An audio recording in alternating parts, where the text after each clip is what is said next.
Hi guys, so I'm here today to do my end of month book haul. These are all the books that I acquired in January, and yeah, let's jump straight into it, shall we? But where to begin? Let's go for the books I acquired most recently.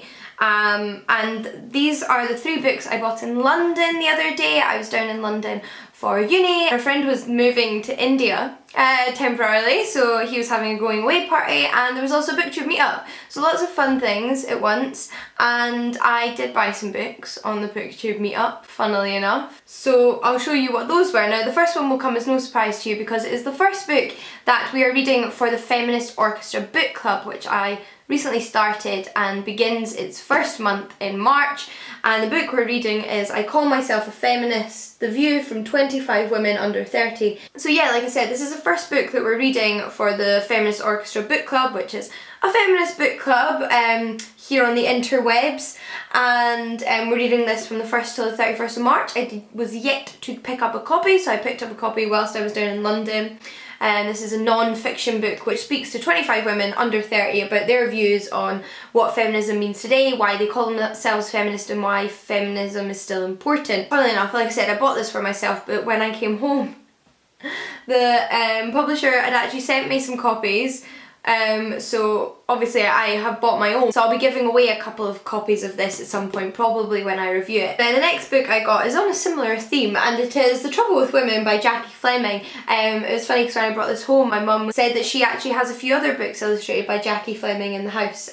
Jackie Fleming is an illustrator and artist, and this is a slightly semi-graphic novel or illustrated kind of like anecdote book about kind of like strange ideas about women in the past. Women being told that their hands are too small to do things, Einstein believing that women's brains were too small to do science. It does sound fascinating, the kind of weird science they thought about women in the past, and illustrated, so it should be good fun. And lastly, I bought a book of poetry whilst I was in London, and that is Benjamin Zephaniah's Proper Propaganda. You may or may not know Benjamin Zephaniah is one of my all-time favourite poets. I personally absolutely adore political poetry. I enjoy other poetry as well, but I love poetry that deals with like social justice and social issues and politics, and that is what a lot of Benjamin Zephaniah's poetry does deal with. I think I've talked about one of his books on vegan poetry in the past. I didn't own any more books of his poetry, so I thought I'd pick up this little one. The cover's got a kind of retro vibe to it, doesn't it? I was also in Watersons on a sort of family Watersons trip recently as well. My granny was visiting and we took her there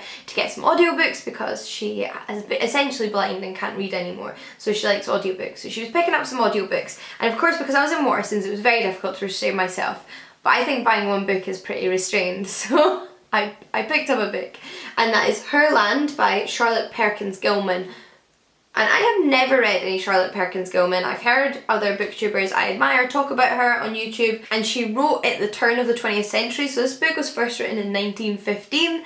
It's kind of like science fiction-y, kind of utopian fiction. It's about a group of men who are sort of adventurers and discoverers, and they go out into the world and come across a unknown civilization entirely of women. Not exactly sure how they procreate, but it sounds fascinating. It also says that the adventurers in the story kind of realise, wait, women can do stuff when they come across this civilization. So it sounds really fascinating, and this is a gorgeous cover. It's published by Hesperus Books. I really like it. It's even got French flaps. And then there's a book that I didn't actually buy. This is a book my dad bought. He had book vouchers, and on this trip to Watersons he was spending his book vouchers, and I was like, you know, Dad, that book looks interesting. I've heard good things about it on the internet. Maybe you should check it out, because he really likes science fiction as well. It's one of the things he really likes, and he does really enjoy these sort of science fiction masterworks books in this series, but he didn't own this one. And I was like, my friend Elizabeth on YouTube has talked about this book and it sounds really good. You should try that, you should try that. So he picked this up and has subsequently read it, so I'm gonna haul it because I feel like I was responsible for him buying it, and I do also want to read it. And it is The Female Man by Joanna Russ. Another science fiction book, although this one's I think a lot more like intense science fiction that deals with sex and gender, so it sounds really interesting. I know I heard about this on Elizabeth's channel. I'll check if she has a review, and if she does I'll link the review down below. Then a few books I was sent by publishers. The first is a collection of short stories called Treats by Bilateral Williams. This is published by Freud. I've read a few books from Freud Publishing now and I've really enjoyed all of them. I think they publish some really interesting stuff. They're Scottish publishers. My friend Taylor here on Booktube was reading this and just saying it was like one of the most amazing short story collections she's ever read, and she was incredibly moved by it, so I was like, oh, I must get my hands on a copy then. So Freud were nice enough to send me a copy. I think these are essentially just stories about living in the 21st century. They're about real people, there's no sort of fantastical elements to them. I will be interested to kind of see how this fares, especially given the good things I have heard. We then have another two books that are actually for the Feminist Orchestra book club, which I mentioned before, and the first was sent to me by Picador Classics, and that is The Woman Warrior by Maxine Hong Kingston, and it's from Picador Classics range, which I really like because they just do these white spines with some text on them. They look really lovely. I only own one other one, but I'm very pleased to own another. And this is actually a memoir by a Chinese American woman who's learning about women's past in China from her mother, and also kind of navigating her own life as a Chinese American woman in America. And this is the book we're reading in August for the book club. And then the book we're reading for April in the book club is A Room of One's Own by Virginia Woolf, and Oxford World Classics were kind enough to send me a bind up of A Room of One's Own and Three Guineas, which is really excellent because I really want to read the Three Guineas as well. My mum was recently talking to me about the Three Guineas and how I should read it because it was so fantastic. So I'm really happy to actually have this bind up copy. So I think in April I'm just going to read both of them.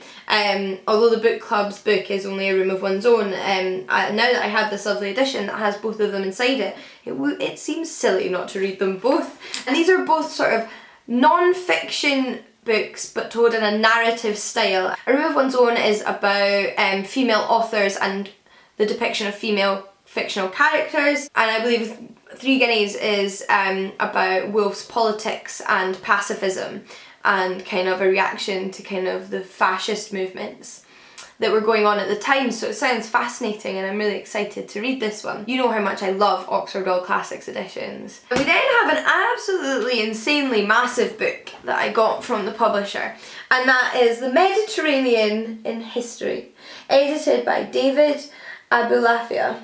That is probably not how you pronounce his surname, unfortunately. And this is a big textbook kind of book, but also kind of general interest textbook. And it looks at the Mediterranean and the different cultures around the Mediterranean throughout history. And it goes back as far as 1000 BC. And obviously, as a classicist, the people I study were Mediterranean. It's obviously just, for me, a really interesting book, but it also kind of goes above and beyond what I study, so I think it's going to be a really interesting textbook to own. It's definitely one of those ones that's kind of like would make an amazing coffee table book and lots of people would enjoy if you just have any general history interests, because it's full of gorgeous like paintings, so many images in here. It's a very visual book, like that, but also very informative, and I've had a flick through and there's some really interesting stuff in here. And I think for me, I think I'll really enjoy learning more about Mediterranean civilizations from different periods of time. And this was sent to me by Thames and Hudson, so I'm very grateful for that, and this is gorgeous. And lastly from the publisher is a graphic novel, and it's Graphic Freud, Hysteria. Text by Richard Apignanesi and drawings by Oscar Zarate. And this is a graphic novel about Sigmund Freud's study of hysteria and his own illness. So sounds really interesting. Hysteria is one of those kind of random historical things that I've always found very interesting. So I'm really looking forward to this, and I've said it before and I'll say it again, I love graphic novels with this sort of non-fiction twist or that are entirely non-fiction. So this looks really good. Here are some of the images. It's all entirely in black and white, but it's really nice. I like the black and white style. It looks like a lot of fun. It will be interesting to see if this has been done successfully or not, so looking forward to this. I then have 2 books that were sent to me by 2 of my lovely booktube friends, just sort of through us swapping books, and the first one Elena sent to me, I'll link her channel down below, and it's Do It Like a Woman by Caroline Criado Perez, and this is a non-fiction book that looks at women today just doing exciting stuff, kind of like a celebration of women's skills and kind of like how we can occupy the same kind of roles and spaces as everybody else. So hopefully quite an inspirational book on the kind of feminist theme. I have yet to decide whether I'm going to read this in the next few months or I'm going to set it as a book club book. So let me know if you'd be interested in reading this one and whether you think it should be a book club book. And then from my lovely friend Brittany over at Under the Radar Books, I have Blacklands by Belinda Bauer, and this is a crime book. I am an absolute massive crime TV show fan.